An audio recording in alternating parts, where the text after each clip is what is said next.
Everyone, I'm back. Can I get a standing ovation? Never! How are you holding up? Feeling okay? She's fine. Boss is a pro.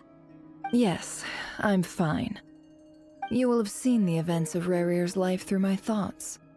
It's now clear that he is just a regular nobody, driven by personal tragedy, as he said himself. I mostly agree. There's only so much we can know about him from his memories alone, but they did give us a clear glimpse into his life in Conria. However, I would not consider Rarir to be a nobody. He was deeply involved in the events of that era. Yet, when the catastrophe of a generation strikes, nobody is safe. Sounds to me like you're speaking in riddles again. Is this you urging me not to abandon the people of Nodcry in their hour of need? That's not what I meant. Although I do hope you choose to remain a part of the plan. Without you, the mission ahead will be all but impossible. Then try to remember that I respond better to the carrot than the stick, and I don't appreciate being bossed around. Now, as for you, Missy, you were excellent. You stuck to the rules of the ceremony and kept your mouth shut the entire time. Bravo. Cool! So, can you fill me in on the deets now? Most of what I saw went right over my head. Patience. You'll hear the whole story, don't you worry. But let's meet up with the others first. It will save me narrating it twice. Yehoda? Yes, boss! Let me get that door for ya. That's more like it. For a moment there, I was worried you'd forgotten about the first clause of your employment contract. Forgive my curiosity, but what does the first clause say? It says I gotta do the annoying stuff that boss is too lazy to do for herself. Like opening the door, pouring the tea, yada yada. Is that right? If something is in the contract, it's because she willingly agreed to it. Rest assured that the Curatorium abides by the very strictest of labor policies. You don't seriously think I'm cruel enough to treat her like my slave? In any case, I've hardly shied away from my share of the work today. Hope I don't catch Flintz and Varka lounging about in their chairs, enjoying a leisurely cup of tea.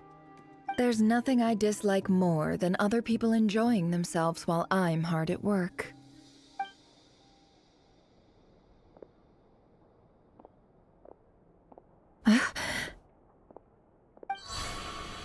Oh no.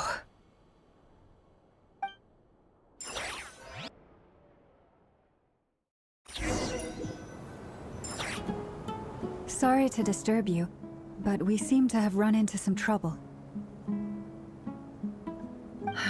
Evidently so. Don't worry, I'm not about to leave you to fend for yourselves. I'm not that kind of boss. And it would go against the Curatorium's labor policy. I'm sorry. What did you hear me say? I wasn't talking about labor policy. Wait. How long have I been standing here? Not long. You just appeared by the door a moment ago.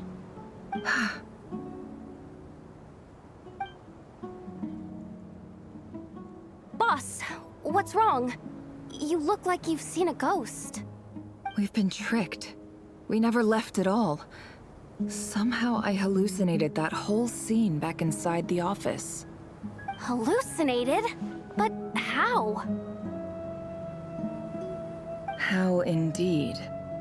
This place should heed my will alone. All thoughts and actions that occur in here are just a result of pawns moving across the chessboard in a carefully calculated manner.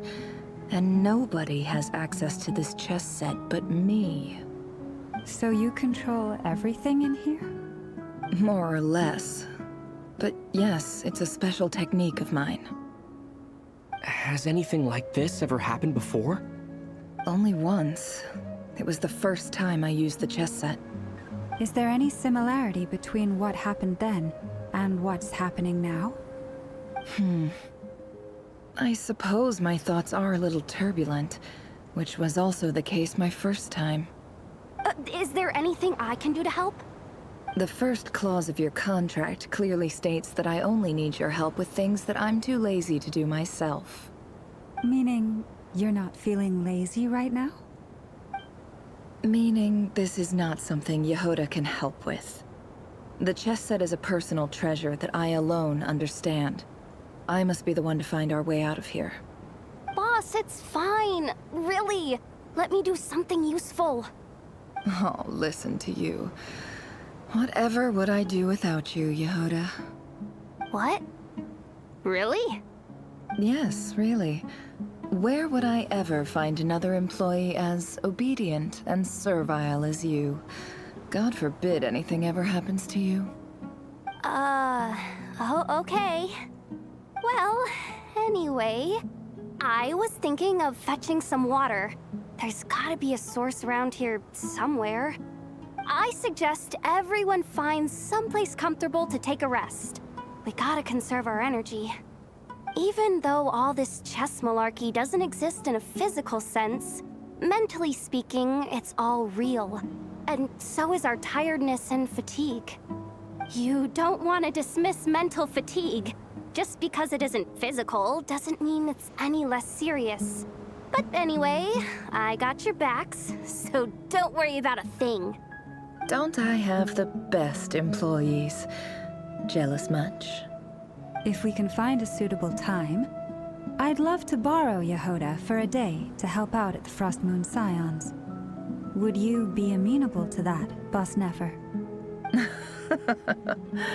Oh, Lauma. Have I ever told you just how pretty you are? Beauty runs from the tips of your antlers to the depths of your imagination. Time to rally, everyone. Follow me.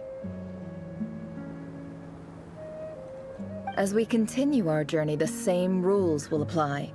That means stay focused and no talking no matter what we encounter. And don't disturb the chess pieces. You have my word that I will get us all out of here.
Emotions are like a raging torrent that surges through the mind.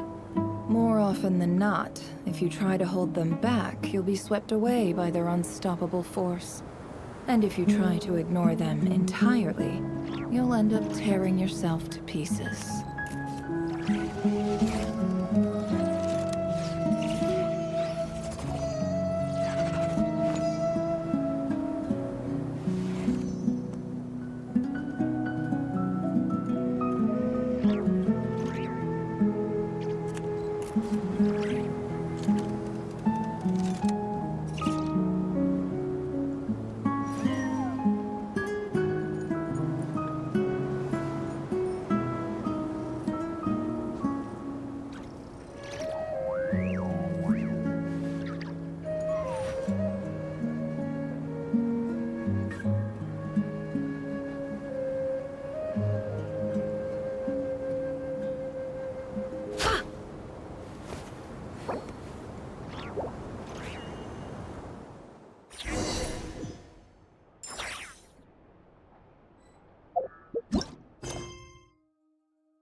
Ad Astra.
Come on! Show me your courage! Insulation check. Close your eyes. Observe. Don't mind if I do! Let's do this then! Stay clear!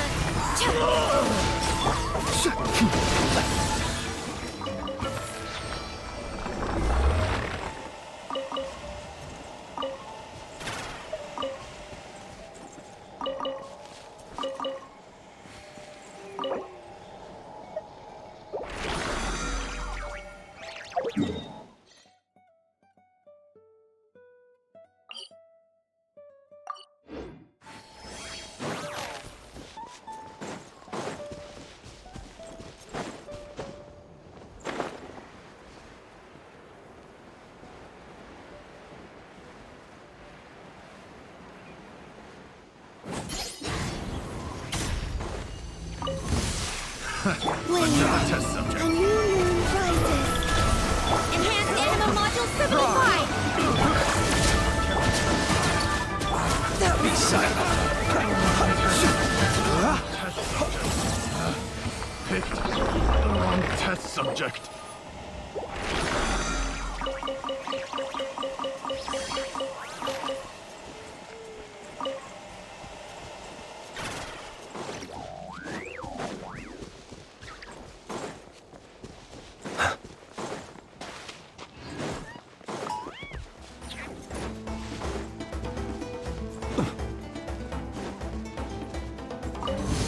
Let's hope you'll pull up a good A fight. moonlit night for all.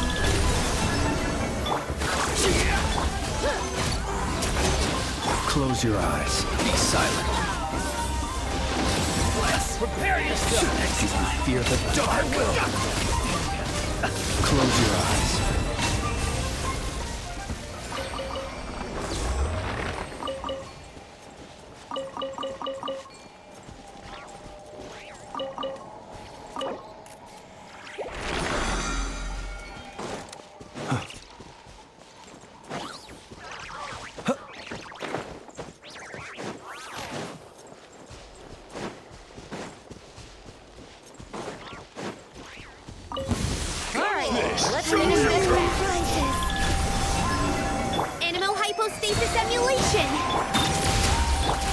Fusion test. Be silent. Let go to dust. Yes, you are. Qualified after all.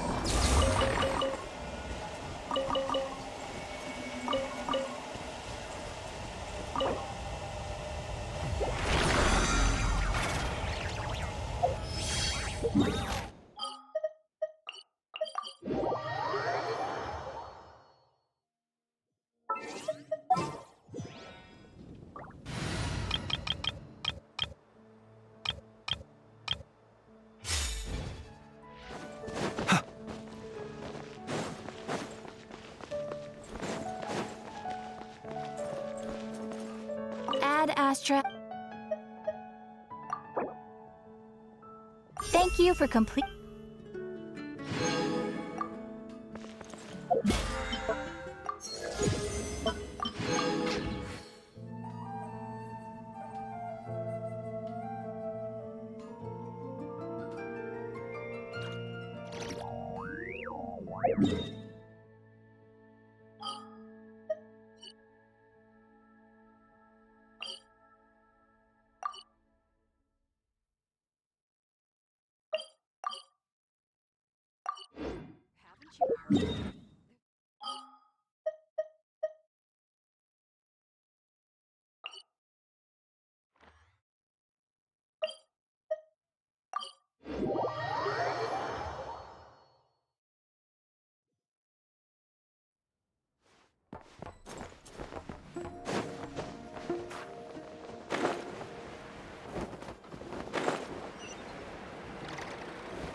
Sorry to disturb you, but we seem to have run into some trouble. Evidently so. Don't worry, I'm not about to leave you to I'm sorry. What did you hear me say? Wait, how long have I been... Not long. You just appeared by the... Boss, what's wrong? We've been tricked. We never left at all. Hallucinated? How indeed. So you control everything in... More or less. Has anything like... Only once. Is there any similarity between what... I suppose my thoughts are a little... Is there any... The first clause... Meaning... Meaning this... Boss, it's fun. Oh, listen. What? Yes, really. Well, anyway, I suggest everyone, even though you don't want to dismiss mental fatigue, just be... Don't I have... If we can find it... Time to rally, everyone. Follow me. As we continue our journey, the same rules. You have my word.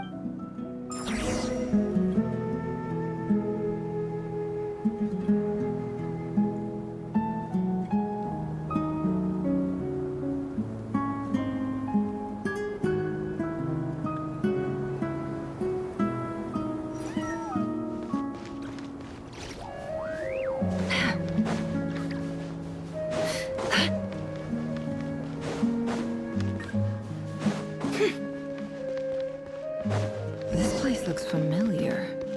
That's not a good sign. There's someone up ahead. Time for a little chat. I wasn't expecting visitors at this hour. Wait, is that? Oh, it's him. There you are! Sinue's been looking for you all day. I think he has some news for you. Oh yeah? What were you doing just now, Uncle Retinue? Hiding away some more loose change? I know I saw some Mora. What do you mean, loose change? Oh, come on, I'm too old for this. Just pretend you saw nothing.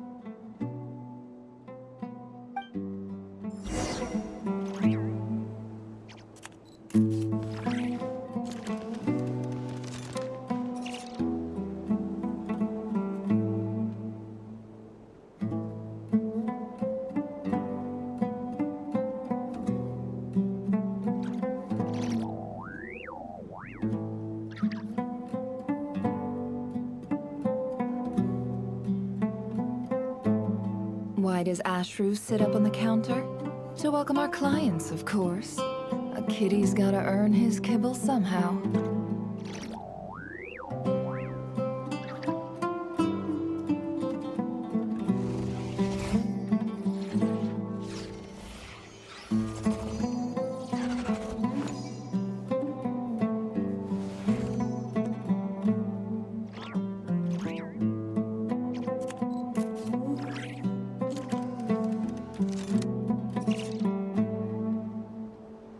Emotions are like a raging torrent that surges through the mind. More often than not, if you try to hold them back, you'll be swept away by— Yeah!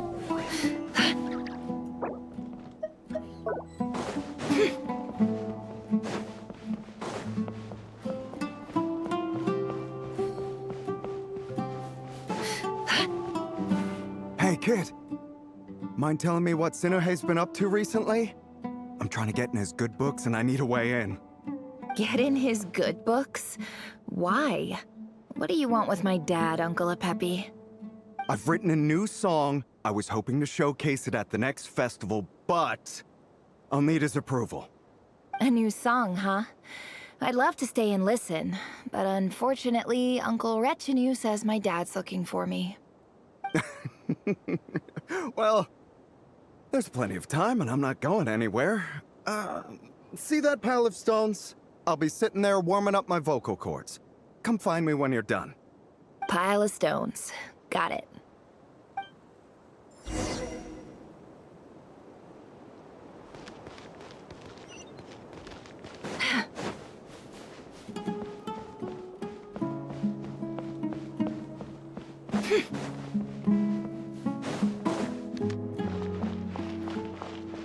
Hi, Dad. Uncle Retinue said you were looking for me. Ah, there's my little princess. If you'd gotten back just a little sooner, you could have shared the spoils of war with me. Spoils of war? Who were you fighting against, Dad? It was just a figure of speech.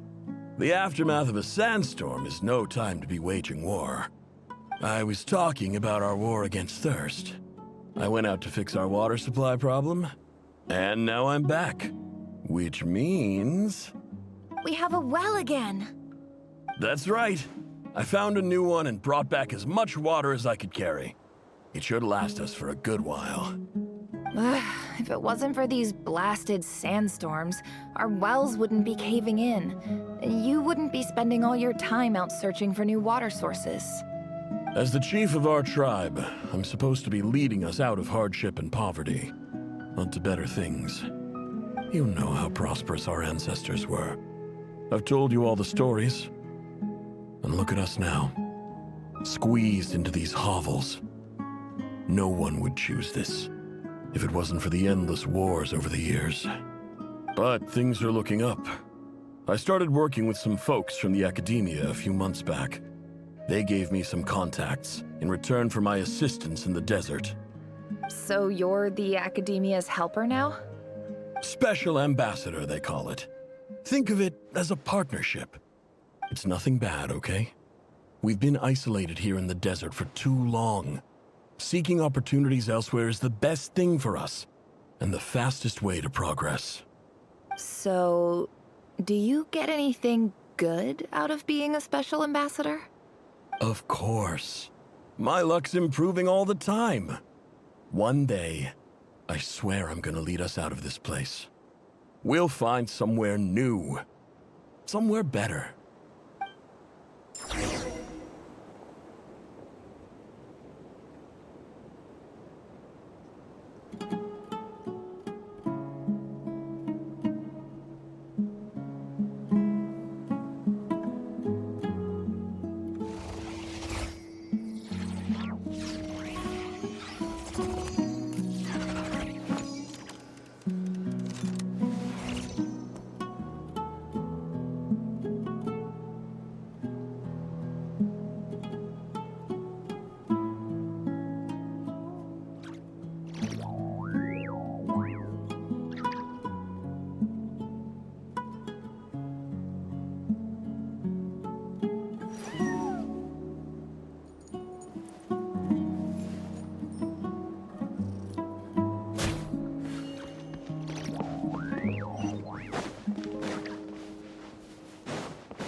That's our well, and you know it.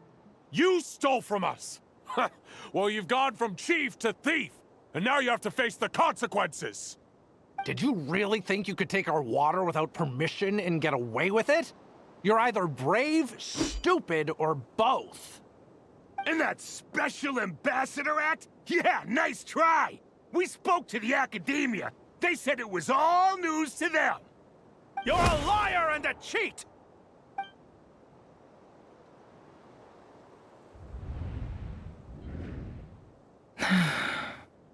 I heard Yehuda gasp, but I don't blame her. Most people are terrified by the sight of blood. Corpses strewn across the ground. The wounds are clearly from scimitars and daggers. The desert dwellers' weapons of choice. There's a handwritten note on the ground. Let's see what it says. Halil, this is Sinuhe, chief of the Shimti tribe. Surely you remember me. I was the one who helped you and your colleagues avoid the quicksand in the desert. This is my second time writing to you. I assume my last letter must have gotten lost in the mail, as I didn't receive a reply. I hope this one makes it to you safely. I'm writing to you because I need some help. That sandstorm the other day completely blocked up our well, forcing me to look for another water source in A.IV and Unut territory. It was a matter of survival. Praise the gods. The well of the A.IV tribe was intact. It was my last resort. I drew what water I could and left, but not without being spotted. I fear they will retaliate. You told me to write to you if I ever needed help. You said you'd be my ally in the academia. I urgently need you to formally recognize my title of Special Ambassador and send some of your people to assist me for a few days. It's the only way I can convince them that this was the academia's decision and prevent them from retaliating. This is an emergency. Please send help as soon as possible. Looks like this letter never got sent. The writer died a grisly death, and the letter was trampled into the ground. It's badly defaced. Some parts are barely legible. What a ridiculous lie the surviving Shimti tell. Their whole village was butchered over a sip of water.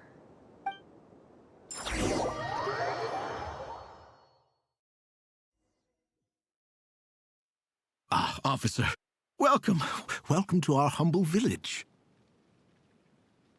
I thought you would at least have the courtesy to provide some respectable libations. This is the finest wine our village has to offer. I promise.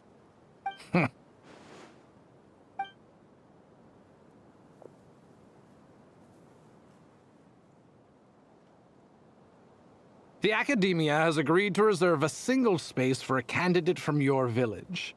But I remain skeptical of this entire endeavor. I highly doubt anyone in this desert possesses serious academic potential. Please, have faith. If not in us, then in our God. The child we found shows great promise. I beg you, take her away from this place. Give her a chance. Don't let her talent go to waste. I don't recognize her. New arrival? She showed up here a few days ago, and we took her in. She's a really bright kid. Please help. I'm begging you. So, where are you from? Nowhere special. Just a sand dune. What about the rest of your family? How many of you are there? Just the one. It's only you?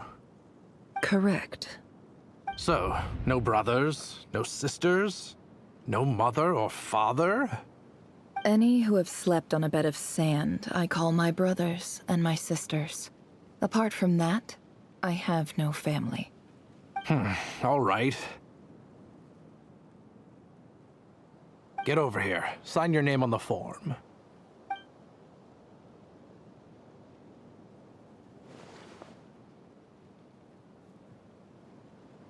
Never?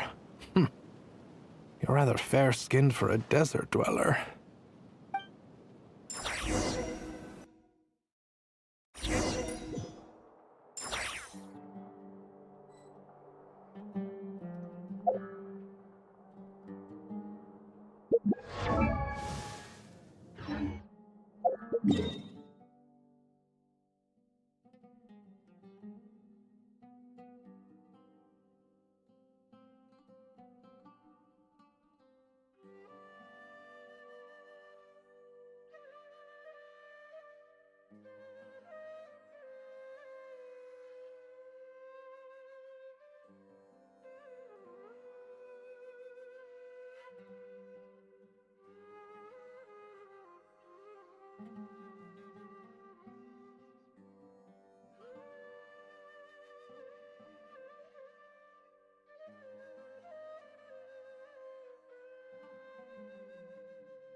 Nefer, this term's assignments have been issued already. Please read through the materials thoroughly, conduct your own additional research, and then write an essay on the topic. Yes, Professor, I'm aware. I just had a couple more questions I wanted to get your perspective on. Oh? Please ask away. Well, I saw the other students' problem sheets, and I couldn't help but notice that my assignment is much easier than theirs. Do you really think I'm a weak student? A weak student? Goodness, no. Quite the opposite. You have a sharp mind, almost too sharp. I think what you're saying is, a weak student wouldn't have noticed the discrepancy. And if they did, they certainly wouldn't complain about the lighter workload. You see, sharp as they come. You see things the way they are, and I'm sure you know why they're like that. Because of where I come from. Because I'm different. I'm sorry, Nefer. I don't like it any more than you do. It's just... Anyway, you said you had a couple of questions? What's the other one? I wanted to check... If someone sent me a letter to the academia, where do I go to collect it?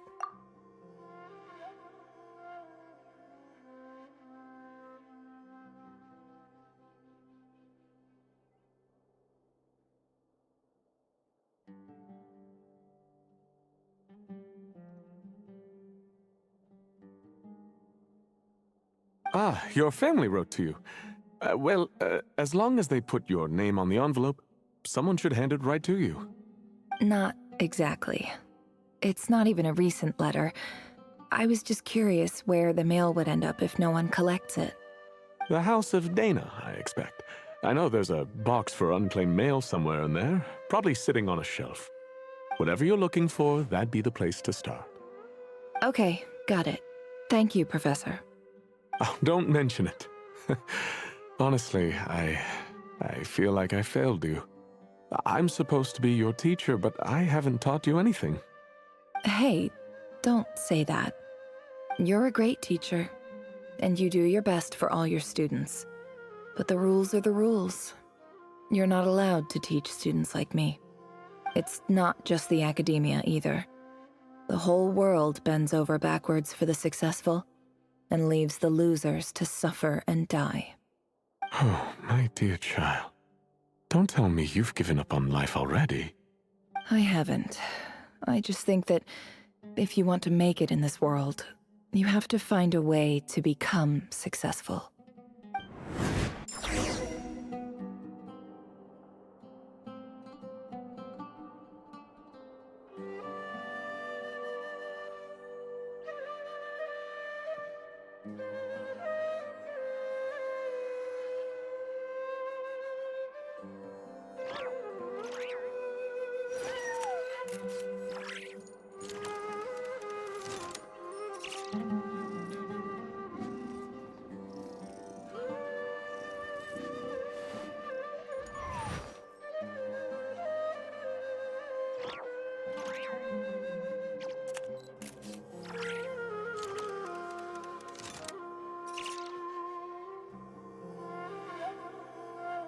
Why does Ashru sit up on the counter?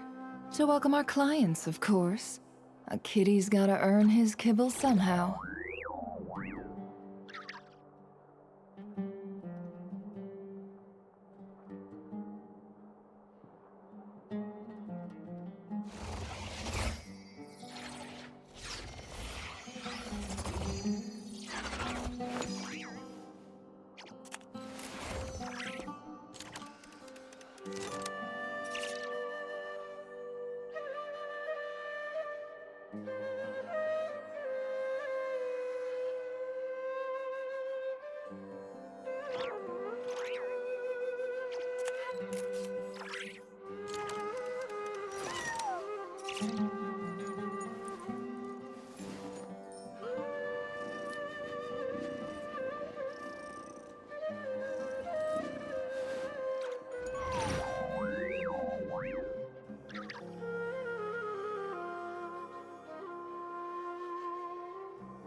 Emotions are like a raging torrent that surges through the mind.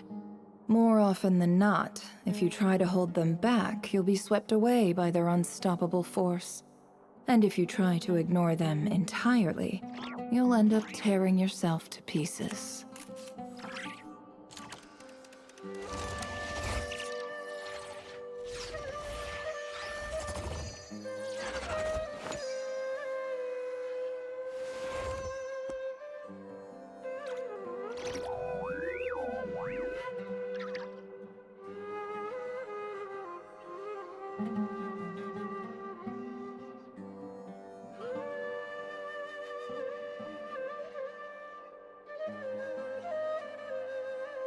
Why does Ashru sit up on the counter? To welcome our clients, of course. A kitty's gotta earn his kibble somehow.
Emotions are like a raging torrent that surges through the mind.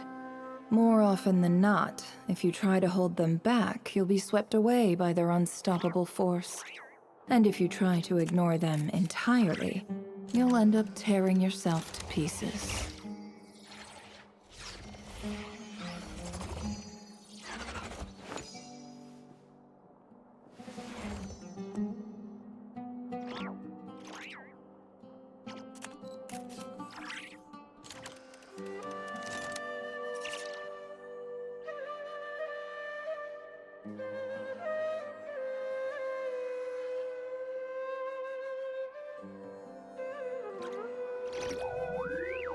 Don't trust your eyes uncritically. People only see what they want to, so don't be your own fool.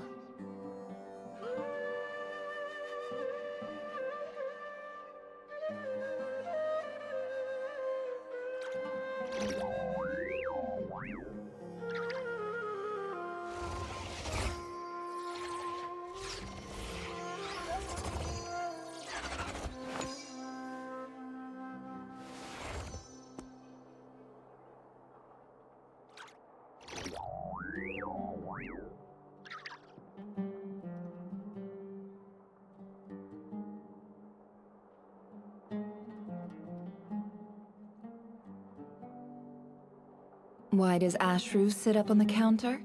To welcome our clients, of course. A kitty's gotta earn his kibble somehow.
Emotions are like a raging torrent that surges through the mind. More often than not, if you try to hold them back, you'll be swept away by their unstoppable force. And if you try to ignore them entirely, you'll end up tearing yourself to pieces.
Don't trust your eyes uncritically.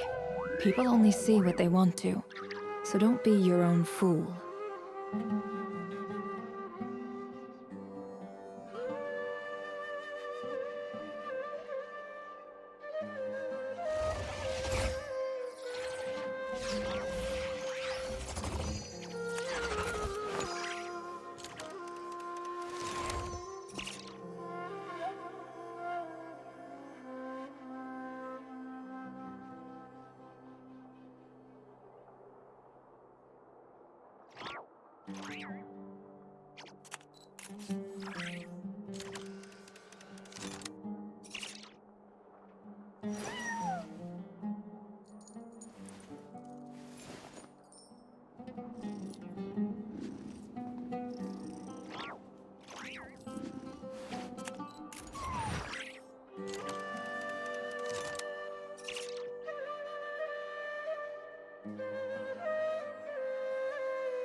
Emotions are like a raging torrent that surges through the mind. More often than not, if you try to hold them back, you'll be swept away by their unstoppable force. And if you try to ignore them entirely, you'll end up tearing yourself to pieces.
Don't trust your eyes uncritically. People only see what they want to, so don't be your own fool.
Why does Ashru sit up on the counter? To welcome our clients, of course. A kitty's gotta earn his kibble somehow.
Don't trust your eyes uncritically.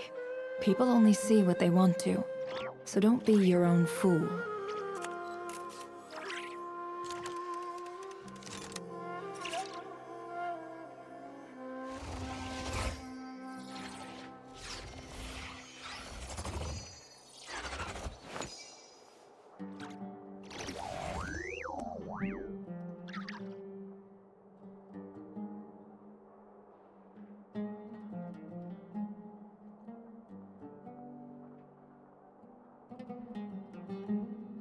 Why does Ashru sit up on the counter?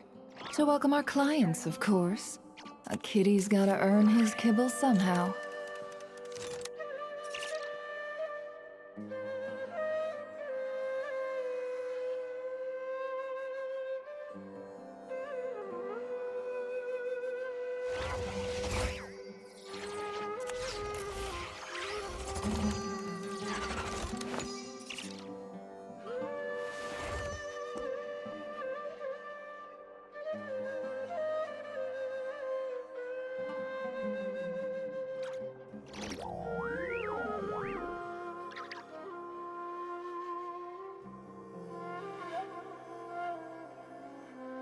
Emotions are like a raging torrent that surges through the mind.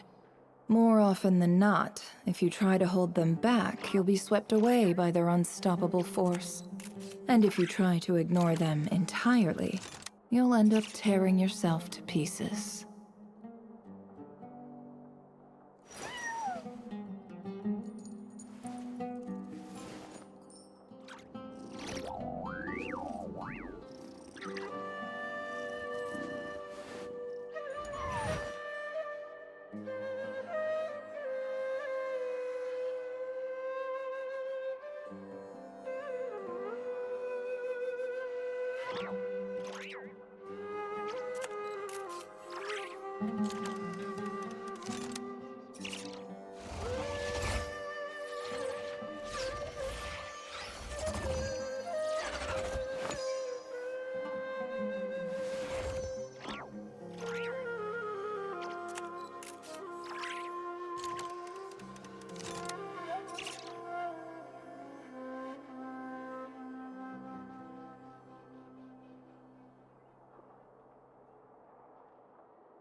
Don't trust your eyes uncritically.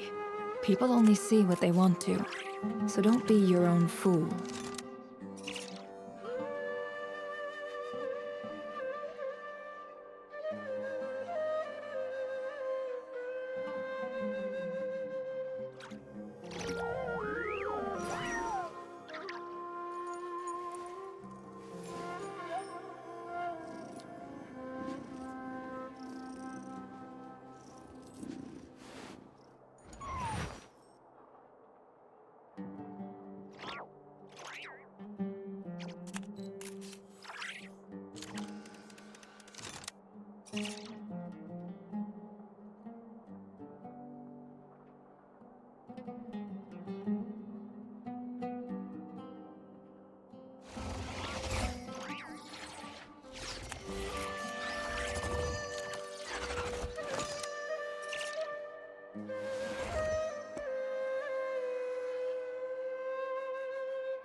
Emotions are like a raging torrent that surges through the mind. More often than not, if you try to hold them back, you'll be swept away by their unstoppable force. And if you try to ignore them entirely, you'll end up tearing yourself to pieces.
Don't trust your eyes uncritically. People only see what they want to, so don't be your own fool.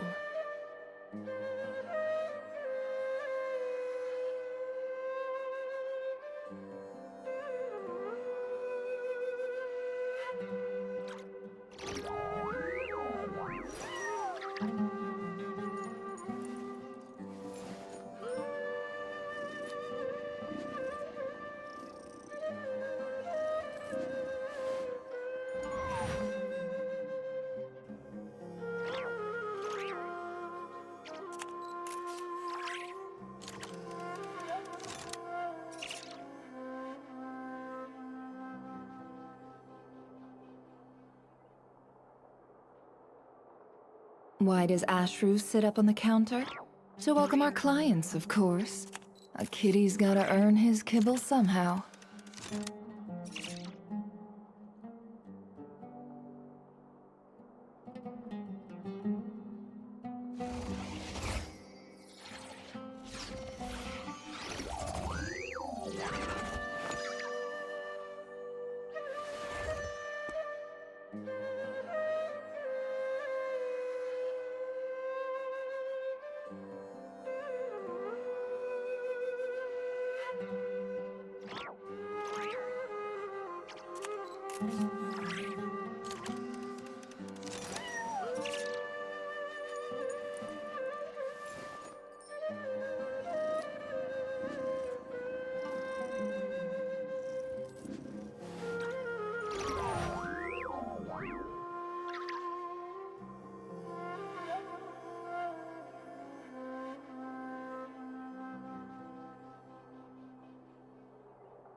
Emotions are like a raging torrent that surges through the mind.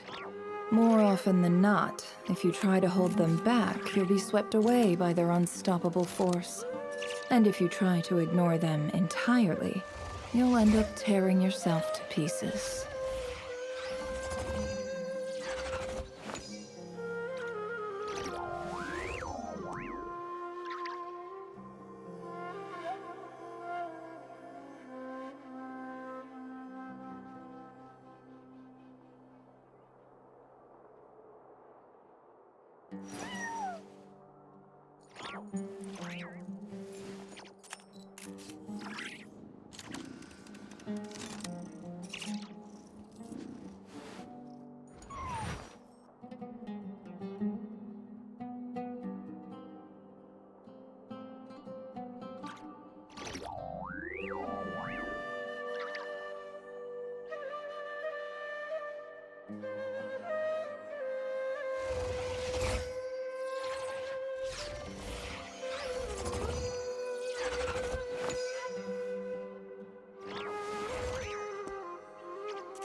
Why does Ashru sit up on the counter?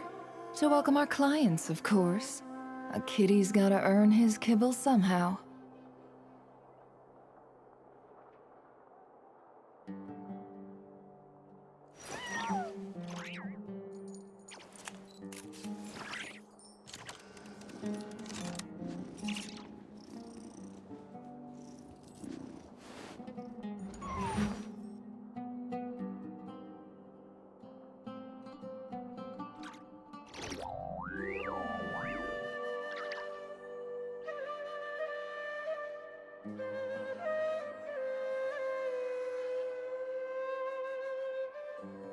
Don't trust your eyes uncritically.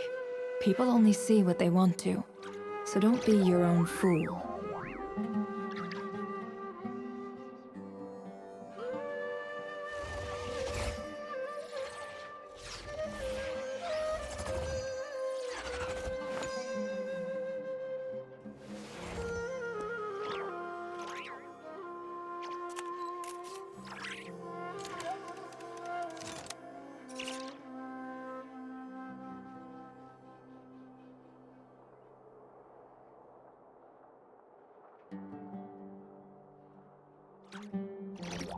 Emotions are like a raging torrent that surges through the mind. More often than not, if you try to hold them back, you'll be swept away by their unstoppable force. And if you try to ignore them entirely, you'll end up tearing yourself to pieces.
Why does Ashru sit up on the counter? To welcome our clients, of course. A kitty's gotta earn his kibble somehow.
Emotions are like a raging torrent that surges through the mind.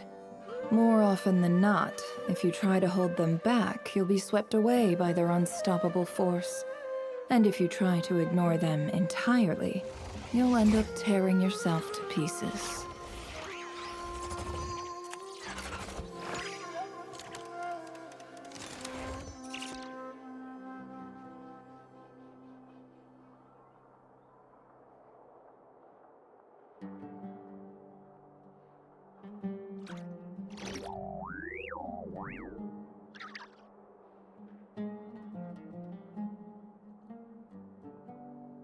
Why does Ashru sit up on the counter? To welcome our clients, of course. A kitty's gotta earn his kibble somehow.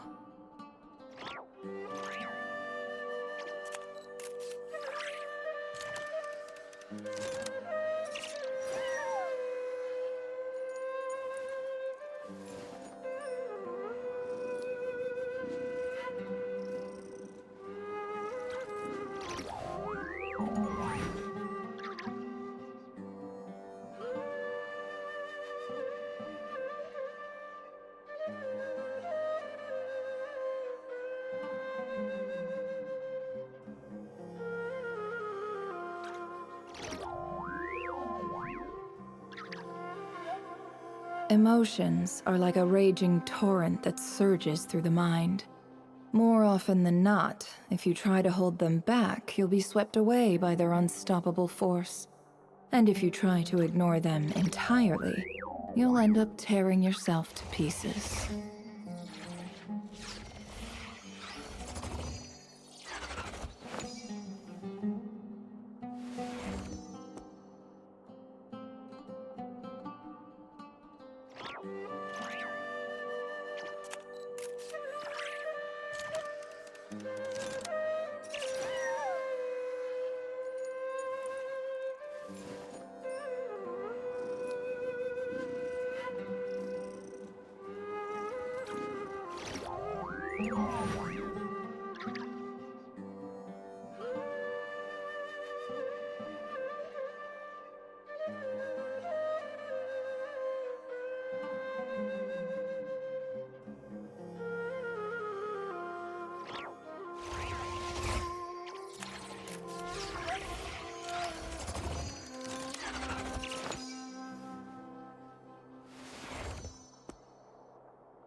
Don't trust your eyes uncritically. People only see what they want to, so don't be your own fool.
Emotions are like a raging torrent that surges through the mind.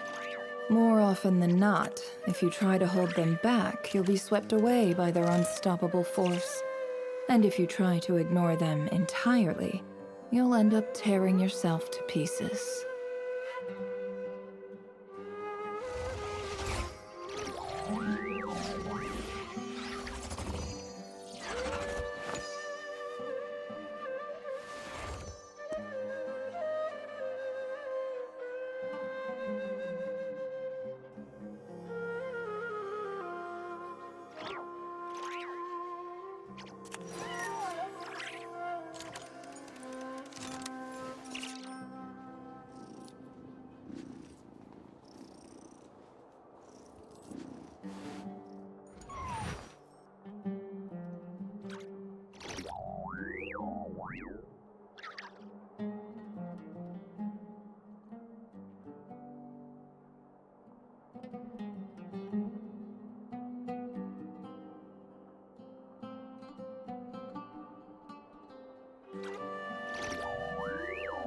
Why does Ashru sit up on the counter?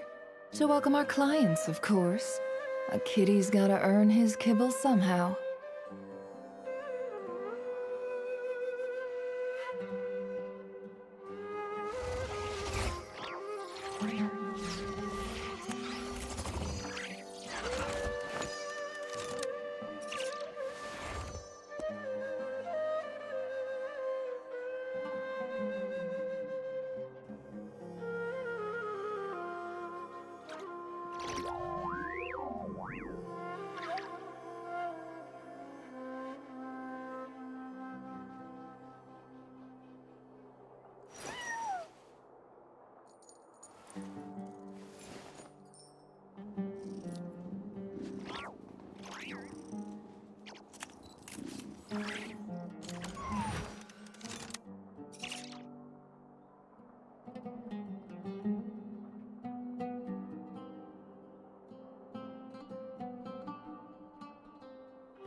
Don't trust your eyes uncritically.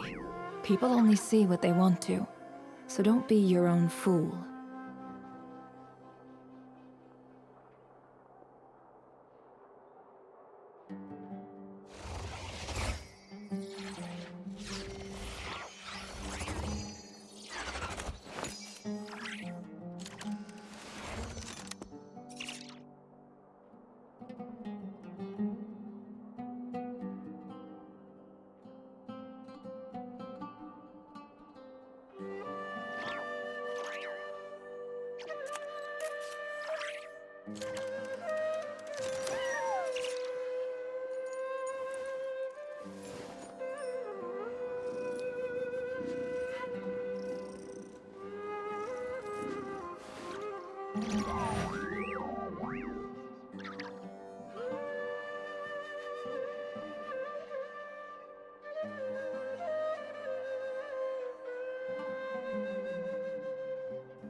Why does Ashru sit up on the counter?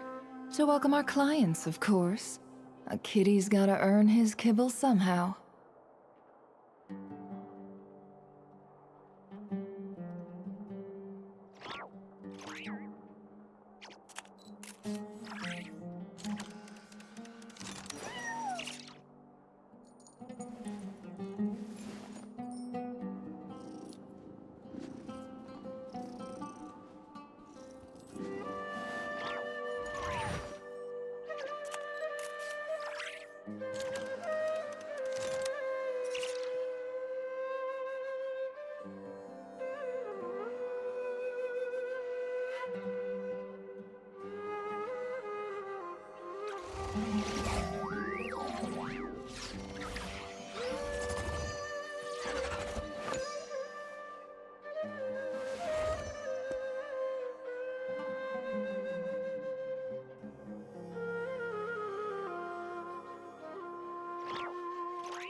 Emotions are like a raging...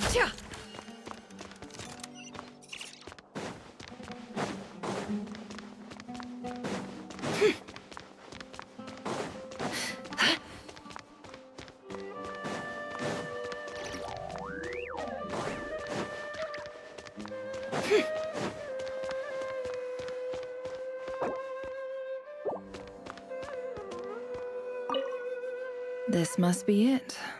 A big cardboard box full of unclaimed mail. And probably some letters that ended up here by mistake, too. Let's take a look.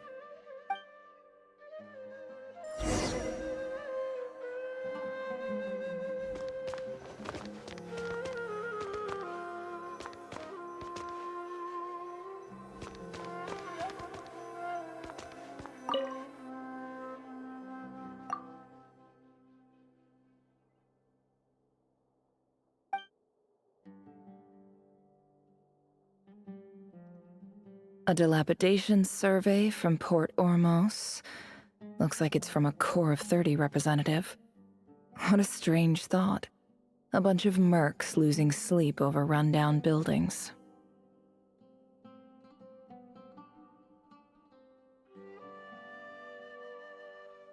This one was never even opened. I guess the recipient didn't care what the Core of 30 had to say about anything. Who was it addressed to? I don't recognize the name, but it must have been a Kasharawar professor. This one is addressed to the Immorta Sage. The title is Changes Observed in Satyavada Life Symptoms. Why do all these letters read like full-blown dissertations?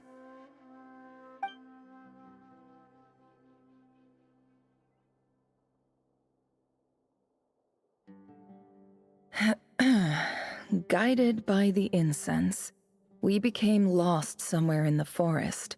All the barriers between levels of consciousness disappeared as our minds soared around in circles, looking for a branch to seek refuge on.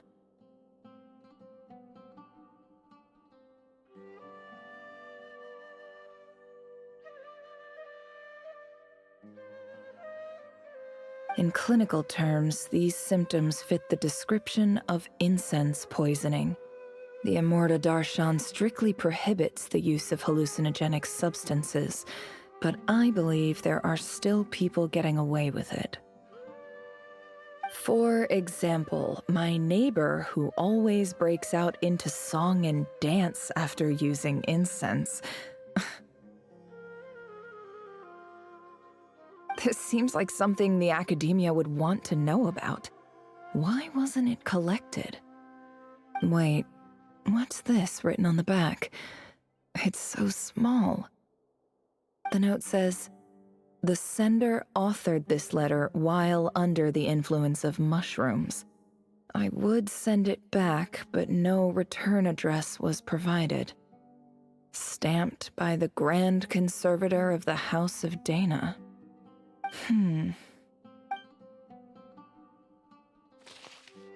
This next one is addressed to Grand Sage Azar?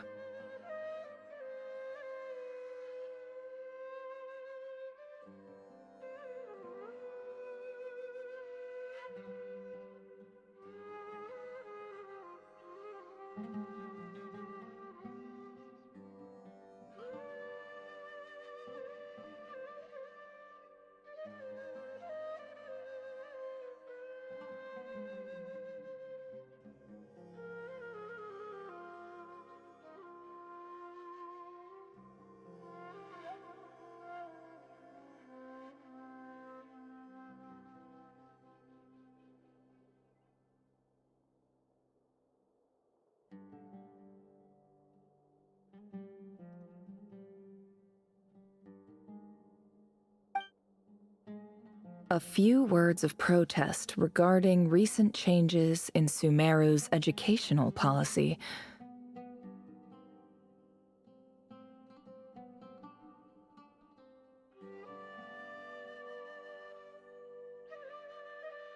In recent years, the academia has taken on a small number of students from the desert region, as per the policy to this effect. However, it appears to me that these students have not, in fact, been provided with educational opportunities that are, in any meaningful sense, equal to those enjoyed by their peers. As well as receiving dumbed-down assignments and perfunctory tutoring, they do not even have full access to the Akasha system. Education is the fundamental purpose of this institution, which should go without saying in a nation whose founding virtues are knowledge and wisdom. I ask you, is the lip service we pay to the policy of education for desert students truly the standard of pedagogy to which the academia aspires?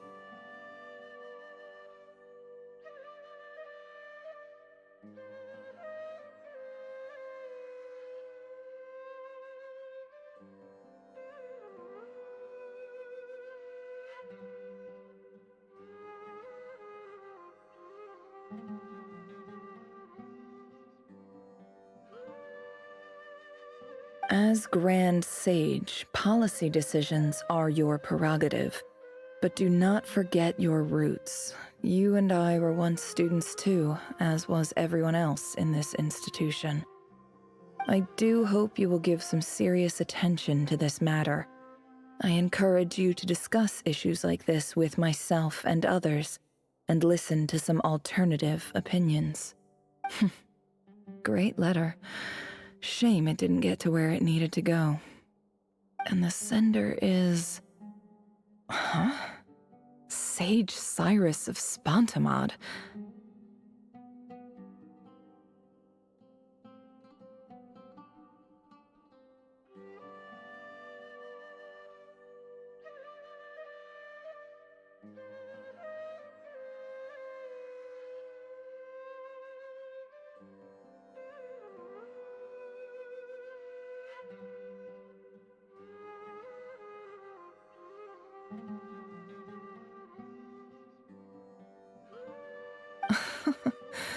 I didn't realize anyone else even knew how bad students like me have it in this place. So this is where letters from the Sage of Spontamod end up? Nice one, Grand Sage. Really enlightened leadership. Whatever.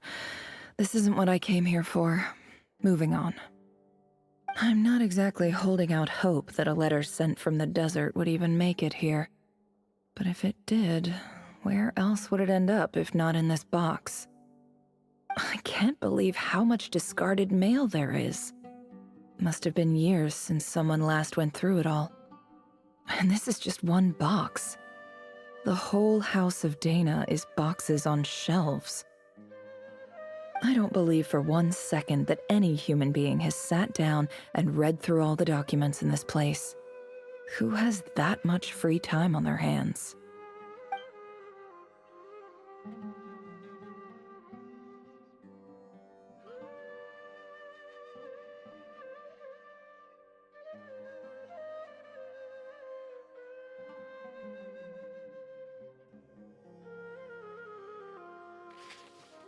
Wait, could this be it?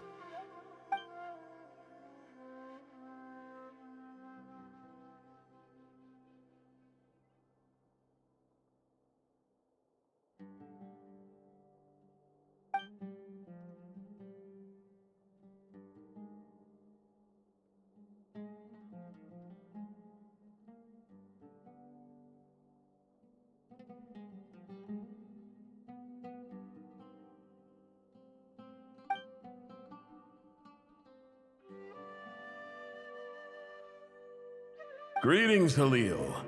My name is Sinuhe, chief of the Shimti tribe.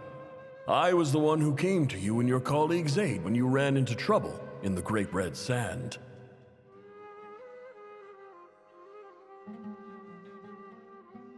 I don't know how well you remember it now, but I brought you to safety and gave you some water and other supplies. You seemed very pleased and told me your name. In my tribe, learning a person's true name is serious business, and I therefore see you all as friends. You were kind enough to leave your contact details, so we could stay in touch. The Shimti tribe lives a harsh, nomadic existence in the desert. You were sympathetic towards my plight, promising to make me a special ambassador of the academia and help us find a way to make a better living. This brings me to my reason for writing. Our tribe has fallen on particularly hard times, and I would like to ask for your assistance. There was a terrible sandstorm a few days ago, which blocked up the well in our land.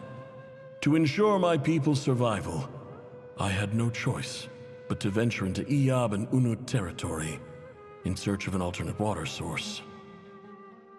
The A.IV and Unut are descended from the Thamudians, while we trace our ancestry to Tulatala.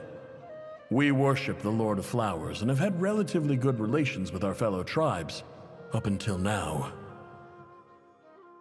I found a well belonging to the A.IV tribe. They declined to help us, but I really had no other option. so I took some water to keep me and my tribe alive. My actions are certain to incur their wrath. When we met, you assured me that you would be my ally in the academia. I would like to take you up on that offer, because I really need your help. I wonder if you could send an academia representative to meet with me. That aside, the last time you were here, you mentioned that the academia had started accepting students from the desert, and I told you a little about my daughter, Nefer.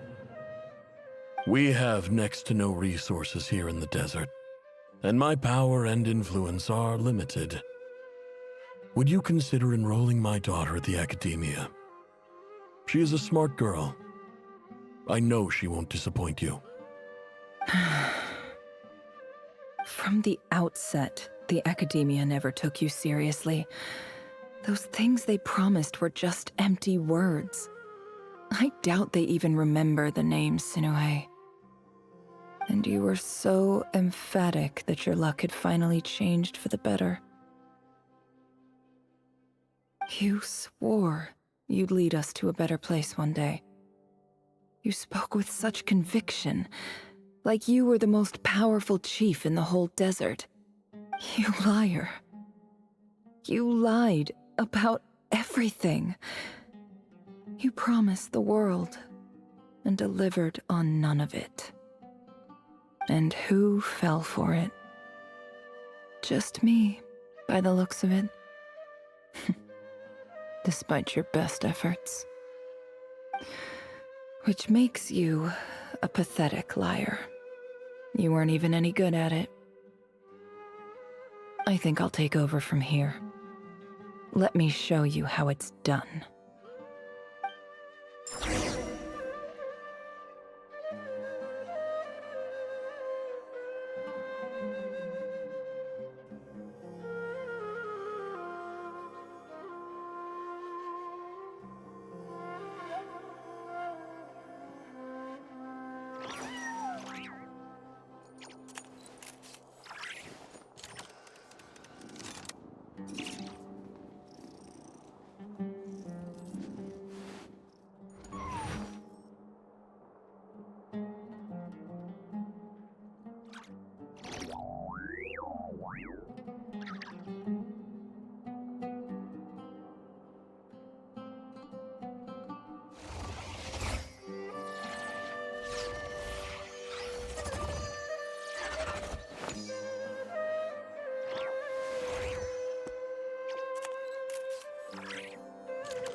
I just came to say goodbye.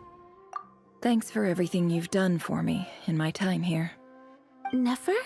You packed your bags. Where are you going? I'm quitting. Something's come up in my hometown. Gonna head back and deal with it. Huh? But this was a hard-won opportunity for you. You know that better than I do. It was, but it doesn't matter. I have more important things to deal with and they can't wait. Oh, and I didn't want to overfill my bags, so I left some incense on your desk.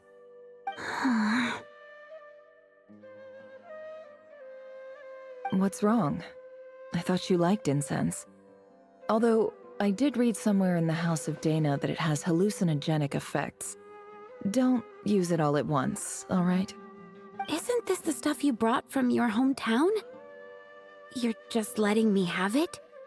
But you said it's a rare and valuable commodity.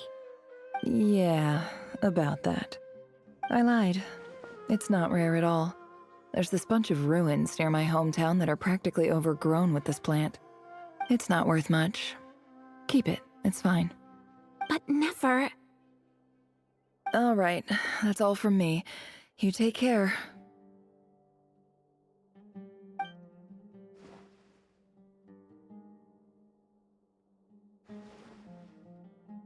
Don't forget me, okay?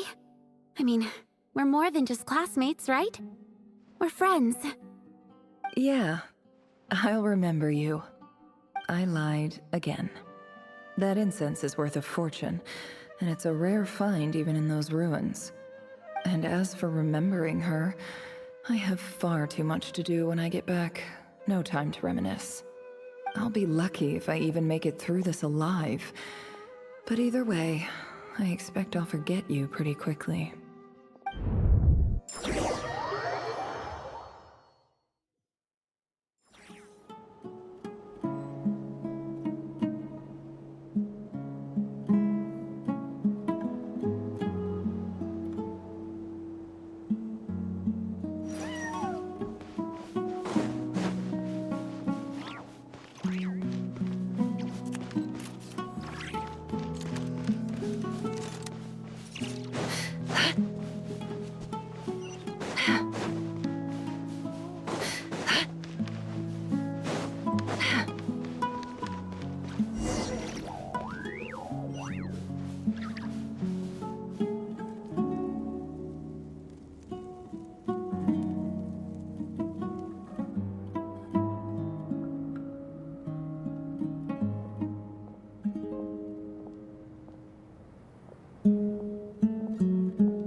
It's a pleasure to meet you, Mr. A.IV. So, what does the Academia want? Since they've sent their special ambassador, I assume there's a big business deal to be made. If not, I'd be very disappointed. Please, sir, lower your blade. You're lucky I'm the one they sent. Not all special ambassadors share my admiration for the A.IV people. The ever-shifting balance of power in the desert reduced the once great civilizations of this region to rubble and sand. But the story of the A.IV has a very different trajectory. Others grew weak, but you grew strong, beginning in obscurity and moving to prosperity. You're the only ones who defied the trend. Huh. So, you do know who you're dealing with? This well is the perfect symbol of your strength, is it not? It used to belong to the Unut, but it looks like you have control over it now. You're not wrong. But I'm sure you didn't come all this way just to flatter us. Of course not. I came to bring you some very good news. Some information that recently came to light, which might just be your ticket to freedom. Records uncovered by the Vahumana Darshan show that a certain well currently under A.IV control is built on top of some ancient ruins. These ruins are of great archaeological interest to the Academia.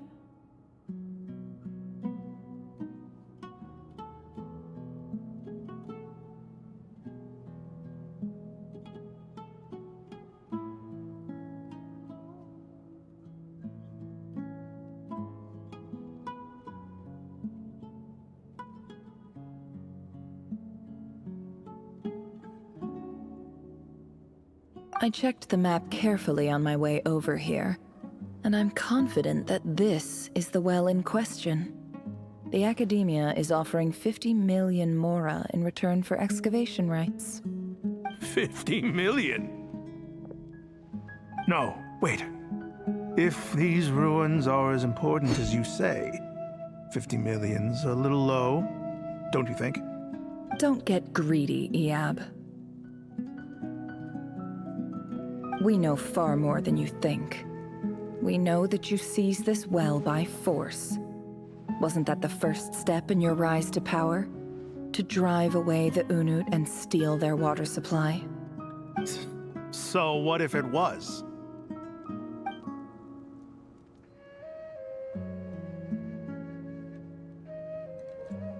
Don't worry.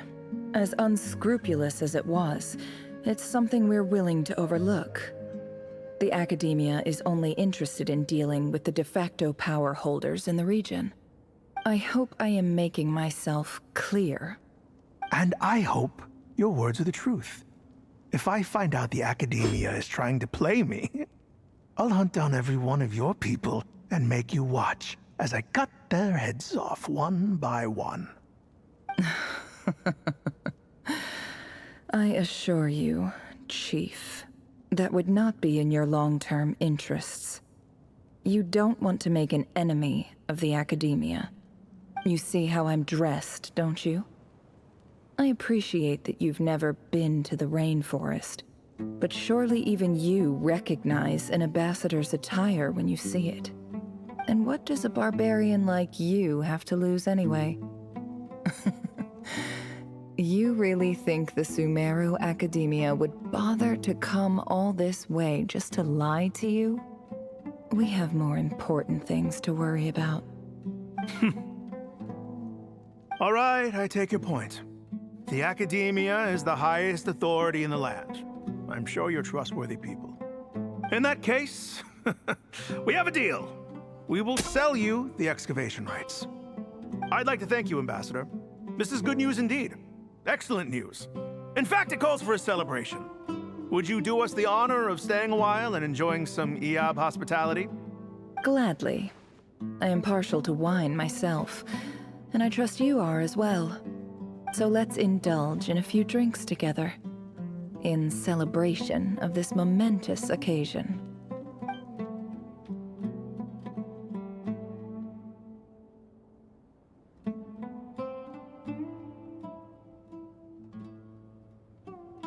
Chief!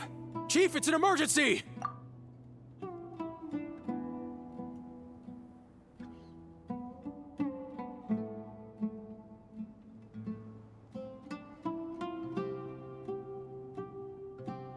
It's the Unut. They've taken the well. What? Well, don't just stand there. Take it back. Yes, Chief. I have every confidence in the EAB's military superiority, and yet... Well, what is it? The Unut's response was alarmingly fast. The day after we reach a deal, they seize the well. This can't be a coincidence. Perhaps there is a traitor in your midst. I don't think so. I am obliged to remind you, Chief, that the Academia will only deal with the de facto power holders. If you cannot regain control over the well, I'm afraid you won't see a single mora of that 50 million. No! Please, Ambassador, just give me some time. I swear the Unut will not get away with this. That well is ours, and so is the mora. Glad to hear it. I will wait here for an update. If there is a traitor, I will find them. In the meantime, make yourself at home. I'll report back as soon as I have an update. Much obliged. Wow. All it took was a few words and I've got him wrapped around my finger. What an amazing feeling. So, in summary, Ambassador, the Academia would rather negotiate with our tribe instead of the A.IV, yes?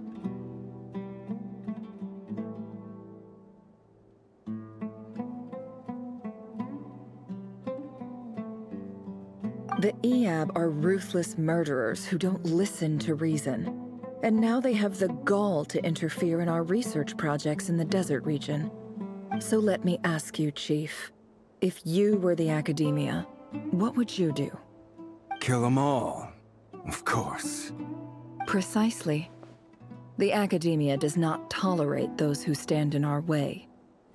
The A.IV have held back our academic pursuits for too long, and our patience is wearing thin. At the same time, there is simply no way that the Academia can be seen to be intervening in desert affairs. I'm sure you understand where I'm coming from. We have our own rules out here. If the rainforest dwellers raised arms against a desert tribe, it'd start a bloody war. Right. We can't confront them ourselves, but we can support their enemies. The Unut have always had strained relations with the A.IV, which makes you our natural allies.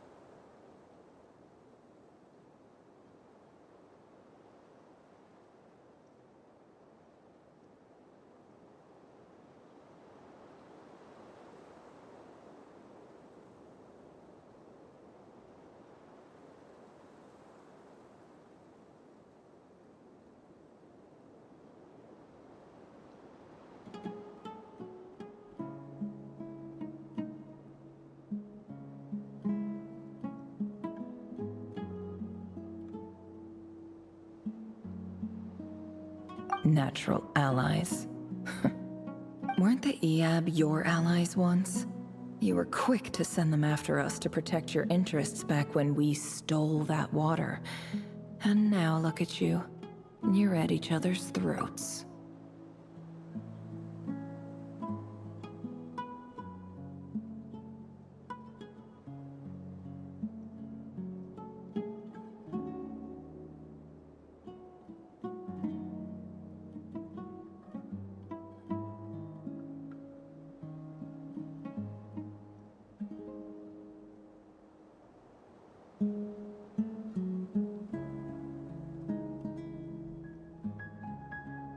Let me be clear. The Academia wishes to collaborate with the legally recognized rulers of the desert in this matter. We are asking for excavation rights to that well, and our offer is 50 million mora. Say no more. I believe we have an understanding. Good. Then I suggest you get to work. Get us access to that well, and the mora's yours. You see, Dad? Lying is easy when you know how. People will believe anything.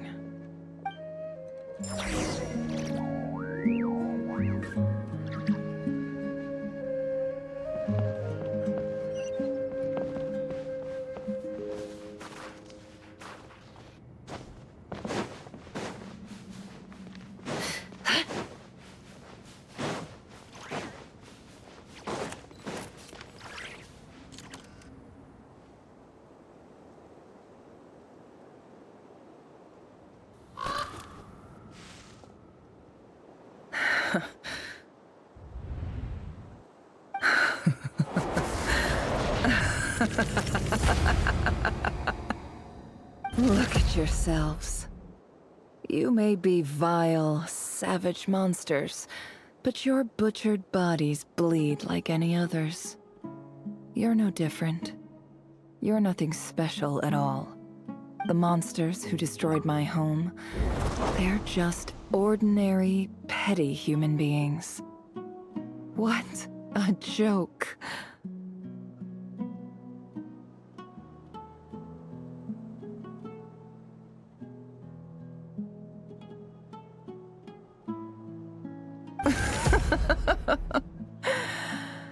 I think we're even now.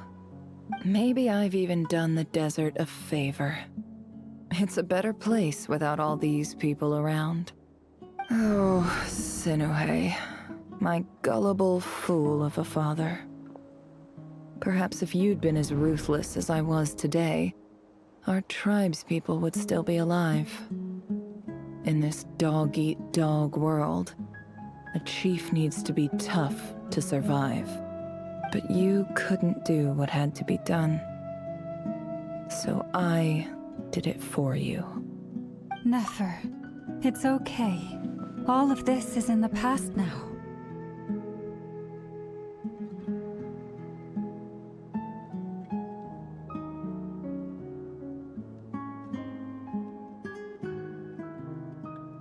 I believe I remember you promising to remain silent. Yeah, but even so... Yehoda, is there anything you can do to ease the tension?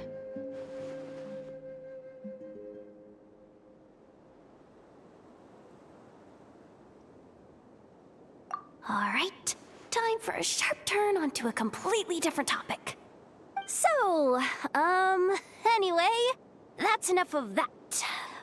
When are we getting out of this place? Feels like we've been walking forever.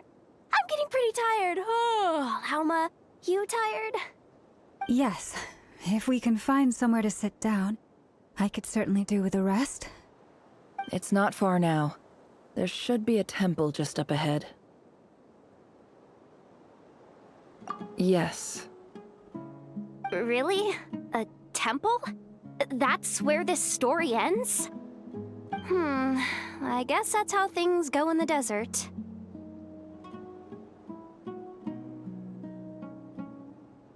Desert dwellers can never escape their destiny. Or so everyone says. I never wanted to believe it, but looking back now, I'm as desert as they come. You mentioned a temple. What's waiting for us there? My biggest trade secret of all.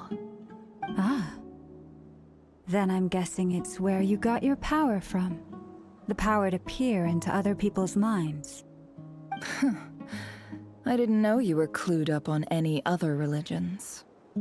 I'm no expert in the history of Sumeru, but since you come from the desert, I would imagine it has something to do with King Deshret.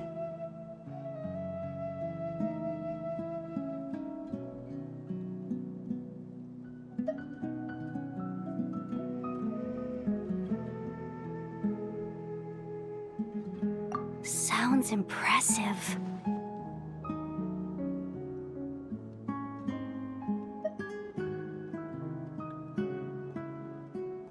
Ah, I know who you mean. General Mahamatra Sino. The spirit of Hermanubis dwells within him. That's Boss Neff for ya. She knows everything. Sino's hardly a figure of obscurity, but I know about Sethos too. What about him? Is he a big deal or something?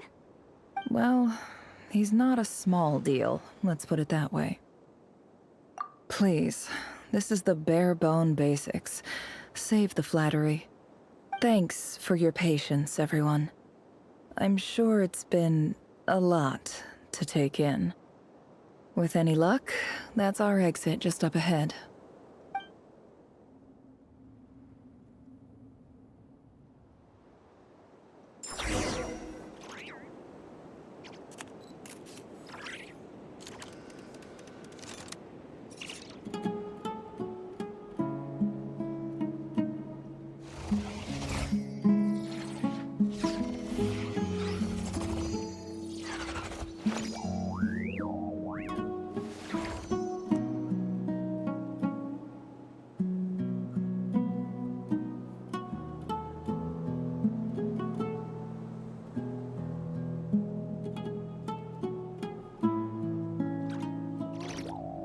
Why does Ashru sit up in the counter?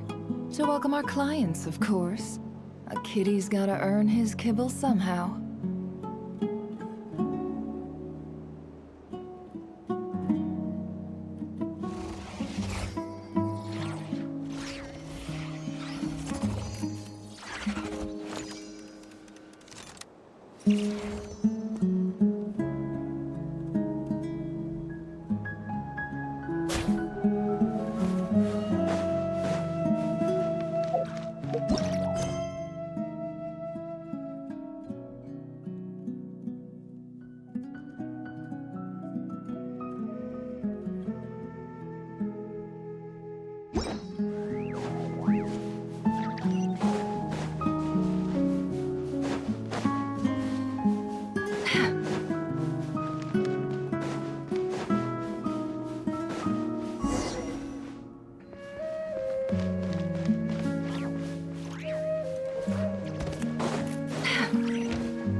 Uh-oh. Uh-oh. Uh-oh. I'm totally out of my depth here. I don't have anything to add about any of this stuff. Like, look at that statue, for instance. I want to do the whole name-dropping, this girl knows her stuff thing too, but I've never seen anything like it before. A statue with the head of a bird.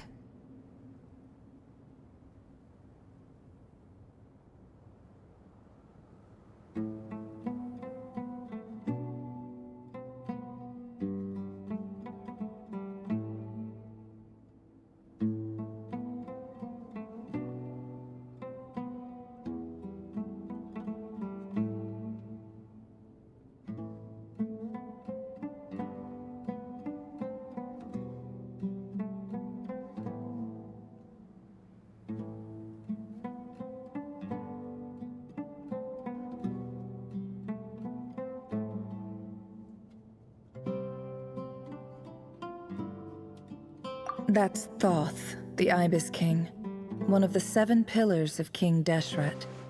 The legends say that he, the Crocodile King, and the Goat King were the 3 retainers of King Deshret. Let's take a look.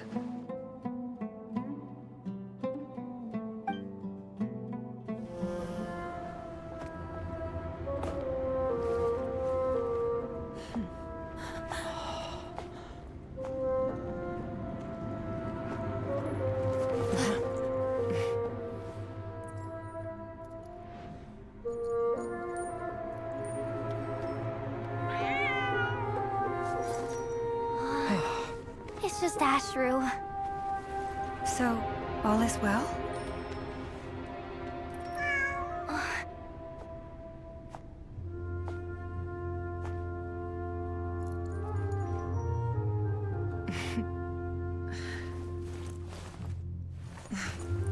Typically speaking, at this point, the world disintegrates. Then we find ourselves back in the outside world. Besides, these are my memories. There's nothing to fear. You're sure? Of course. It's almost over.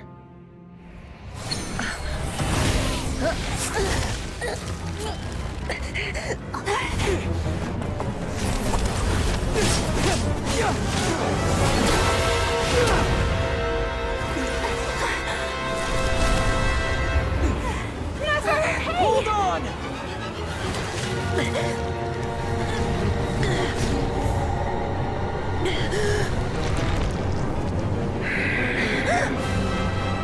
Knowing too much is always a death sentence. Speak for yourself.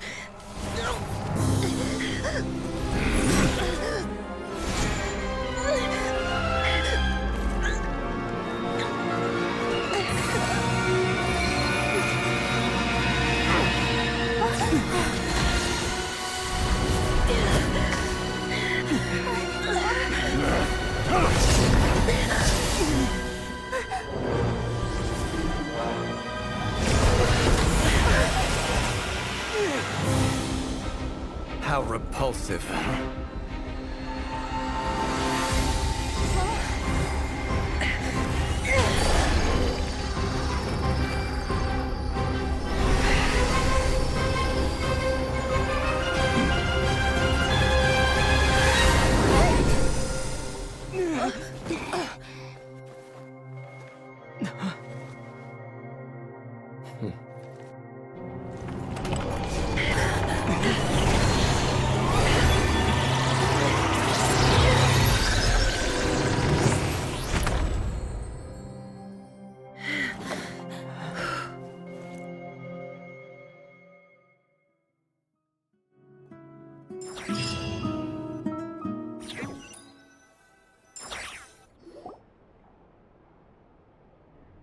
Timed that pretty well, didn't I?